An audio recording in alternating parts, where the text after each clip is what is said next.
அதிமுக ஆட்சிக்கு வந்து ஏறக்குறைய 4.25 ஆண்டுகளை முடியக்கூடிய இந்த சூழ்நிலையில் இன்னும் 100 நாட்களுக்குள்ளாக இந்த ஆட்சி முடிய போகிறது என்கிற இந்த நிலையில் இந்த ஆட்சியினுடைய கடைசி கவர்னர் மீது நடைபெறக்கூடிய விவாத கூட்டம் இன்று தொடங்கியிருக்கிறது.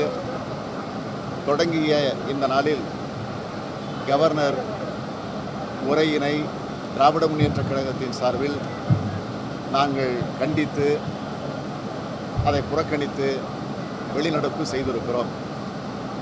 இதற்கு முக்கிய காரணம் சென்னையில் பெரும் மழை வந்து அதனால் செயற்கைக்குரிய ஒரு வெள்ளம் ஏற்பட்டு அந்த வெள்ளத்தால் நூற்றுக்கணக்கானவர் உயிர் பலி ஆகியிருக்கிறார்கள். லட்சக்கணக்கானோர் உடைமைகளை இழந்திருக்கிறார்கள். சென்னை மாநகரமே புரட்டி போட்டிருக்கக்கூடிய சூழ்நிலையில் அதேபோல் பக்கத்தில் இருக்கக்கூடிய திருவள்ளூர் மாவட்டம், காஞ்சிபுரம் மாவட்டம், கடலூர் மாவட்டம் போன்ற பல்வேறு மாவட்டங்கள் பாதிக்கப்பட்டிருக்கிறது. குறிப்பாக செம்பரம்பாக்கம் ஏரியை முறையோடு திறந்து விடாத காரணத்தால் சென்னையில் இப்படிப்பட்ட ஒரு பேரிழப்பு, பெரும் ஆபத்து ஏற்பட்டிருக்கிறது என்பது நிதர்சனமான உண்மை. எனவே இது குறித்து முறையான உயர்நீதிமன்ற நீதிபதியை கொண்டு நீதி விசாரணை நடத்திட வேண்டும் என்று தலைவர் கலைஞர் அவர்கள் தலைமையில் திராவிட முன்னேற்றக் கழகத்தினுடைய சட்டமன்ற உறுப்பினர்கள் நேரடியாக கவர்னர் அவர்களை சந்தித்து விசாரணை கமிஷன் அமைத்திட வேண்டும் என்று ஒரு மனுவை நாங்கள் ஏற்கனவே வழங்கியிருக்கிறோம்.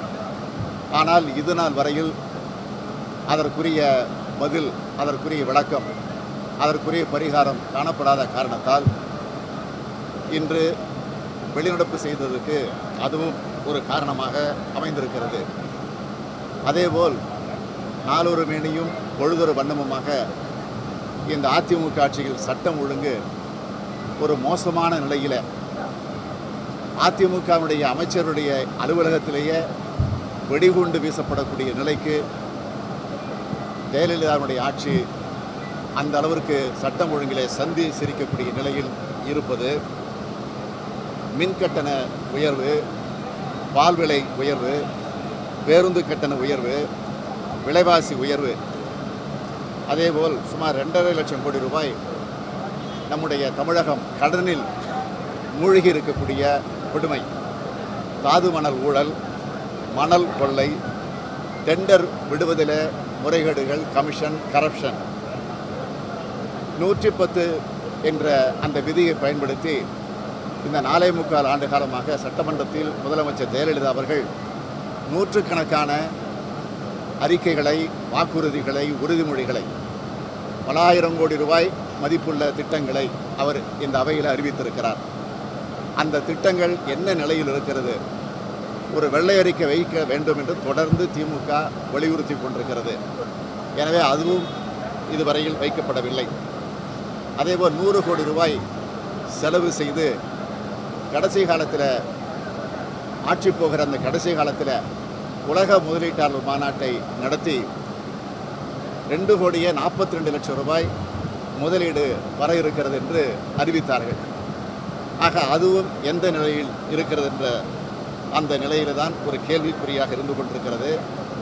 இந்த லட்சணத்தில் இன்று சட்டமன்றம் கூடுகிற இன்று நேற்றைய தினம் சட்டமன்றம் கூடுவதற்கு முதல் நாள் எல்லா பத்திரிகைகளிலும் முழு பக்க விளம்பரம் ஒன்று வந்திருந்தது.